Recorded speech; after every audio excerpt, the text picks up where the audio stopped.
Greetings, how are you? I hope this message finds you extremely well.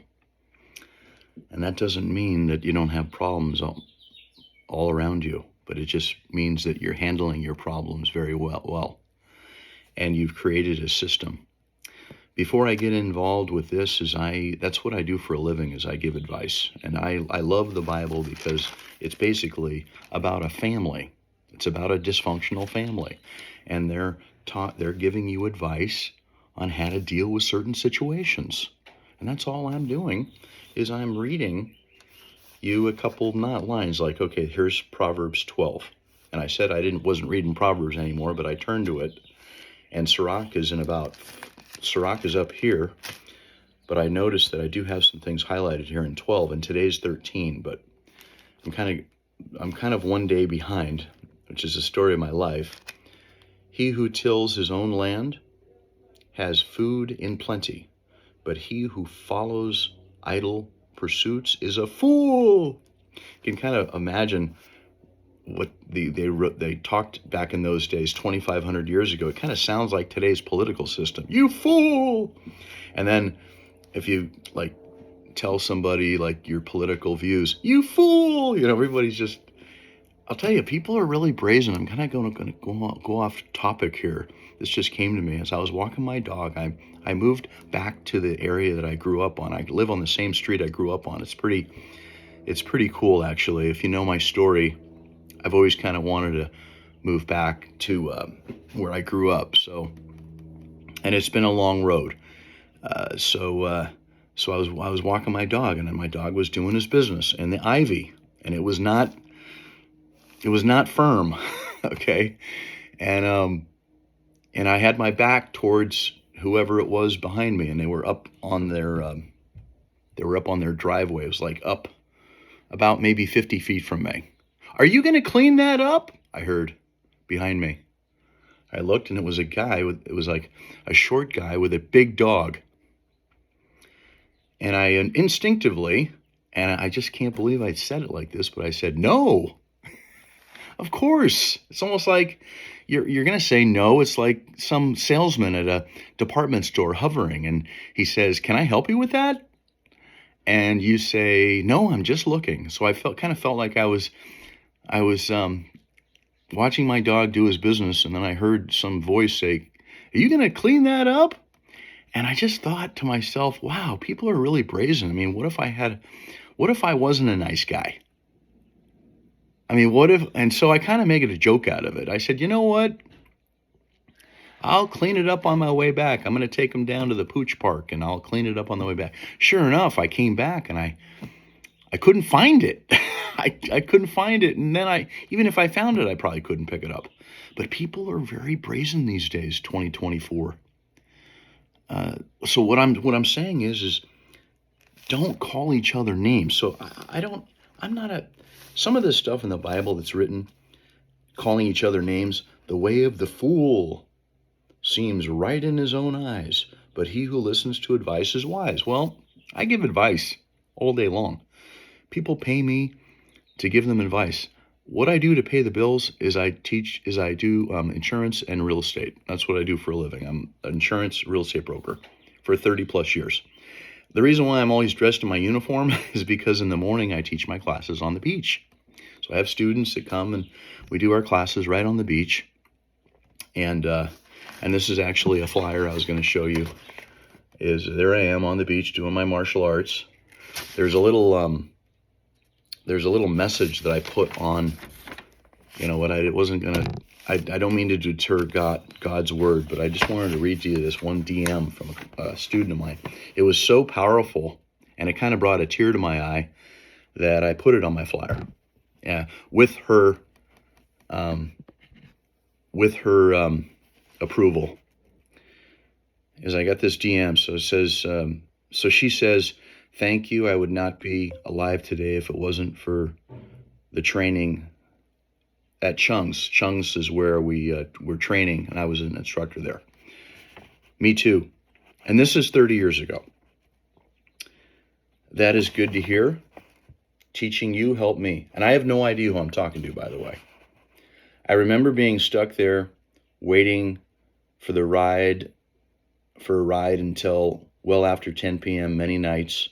You would always include me in the adult classes and work with me on different skills after class. This is an 11-year-old girl, by the way, at the time. Now she's a 40-year-old mom of 3. Life hits, and then I say, life hits harder than any kick or punch, about dealing with the trials and tribulations of life. Of course, I'm going to say that.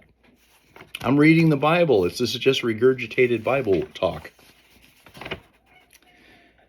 And then she says, you were teaching me knife takedown techniques after class and weapon disarming, etc. And then I say, hopefully you never had to use it in real life. And then she says, I was in a situation where I needed that very skill. It saved my life, and I did it without even thinking because the training just kicked in. And then I say, you have natural ability. And so I'm kind of like downplaying my teaching, and I just said, you had this natural ability from God that stepped in, and all I did was maybe help you a little bit, I wasn't the catalyst to the whole thing. And then she says, I owe you a great deal for everything you taught me. Now I'm teaching her and her kids. She lives in Pennsylvania now. But anyway, what I'm telling you is that say yes to life. You just never know who you're going to help. And especially kids, be careful what you say to kids, because you may never remember what you said, but they will. And a lot of the kids in prison, a lot of the kids that are having difficulty, it was some snide remark from a uncle or a mom or dad that really hit them hard and maybe stopped them in their tracks and made them doubt themselves. So what we need to teach each other is say good morning to a stranger. Don't be on your phone at the post office. Don't be like this in public, because while you may have never seen that person in your life, that person could be like a spiritual being. Well, he is a spiritual being, because there's a saying in the Bible, we are not human beings living a spiritual life. We are spiritual beings living a human life. So the respectful way and the martial arts way is to be respectful for everyone around you, especially the people at the store, the post office, at a market, at a restaurant.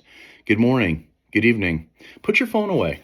It'll tickle your parents to death. Just put your phone away, kids.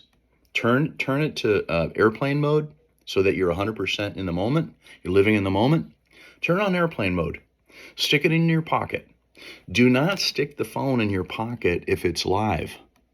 Okay? You don't own a business like I do. I own 3 businesses, martial arts, insurance, and real estate. Okay? I'm extremely busy. I got people calling me all day long.